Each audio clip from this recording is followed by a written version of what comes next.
జూబ్లీహిల్స్ రాజకీయం రసవత్తరంగా మారింది. సిట్టింగ్ ఎమ్మెల్యే మాగంటి గోపీనాథ్ ఆకస్మిక మృతితో జూబ్లీహిల్స్ నియోజకవర్గంలో ఉప ఎన్నిక అనివార్యమైంది. ఇంకా 3.5 ఏళ్ల పాటు ఎమ్మెల్యేగా కొనసాగే అవకాశం ఉంది. ఈ నేపథ్యంలో ఉప ఎన్నికపై అన్ని పార్టీల నేతలు దృష్టి సారించాయి. సిట్టింగ్ స్థానాన్ని నిలబెట్టుకోవాలని భారతీయ రాష్ట్ర సమితి బీఆర్ఎస్ గట్టి పట్టుదలతో ఉంది.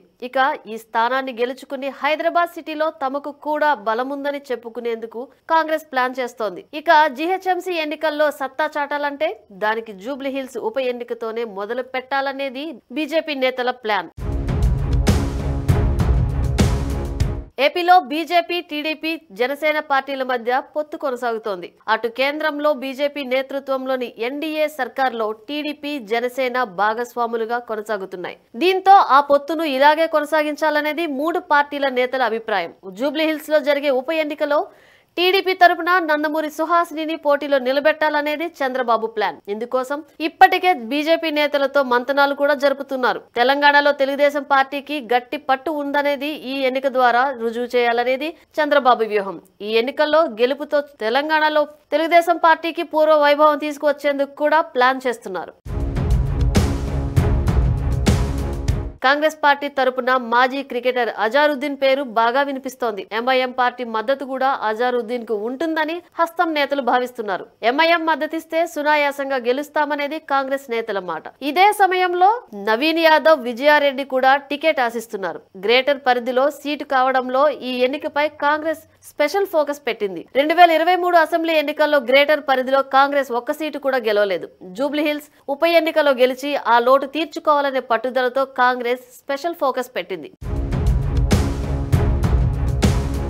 ఇదే సమయంలో భారతీయ రాష్ట్ర సమితి నేతలకు మాత్రం ఈ టికెట్ కేటాయింపు కాస్త తలనొప్పిగా మారింది. మాగంటి గోపీనాథ్ స్థానంలో ఈ టికెట్ ఎవరికి కేటాయించాలనేది ఇప్పుడు బీఆర్ఎస్ లో హాట్ టాపిక్ గా మారింది. 2014లో తొలిసారి తెలుగుదేశం పార్టీ తరపున పోటీ చేసి ఎమ్మెల్యేగా గెలిచారు గోపీనాథ్. ఆ తర్వాత అనూహ్యంగా కేసీఆర్ సమక్షంలో గులాబీ కండువా కప్పుకున్నారు. 2018, 2023 ఎన్నికల్లో బీఆర్ఎస్ తరపున పోటీ చేసి హ్యాట్రిక్ విజయం సాధించారు. అయితే అనారోగ్యం కారణంగా గోపీనాథ్ మృతి చెందడంతో ఇప్పుడు ఉప ఎన్నిక అనివార్యమైంది. అయితే ఈ టికెట్ ను గోపీనాథ్ భార్య సునీతకి ఇస్తారని అంతా భావించారు. సునీతకి ఇస్తే సానుభూతి ఓట్లు వస్తాయని, అప్పుడు సునాయాసంగా సిట్టింగ్ స్థానాన్ని గెలుచుకోవచ్చనేది బీఆర్ఎస్ నేతల ప్లాన్. అయితే అనూహ్యంగా టికెట్ తనకు ఇవ్వాలని గోపీనాథ్ సోదరుడు వజ్రనాథ్ కోరుతున్నారు.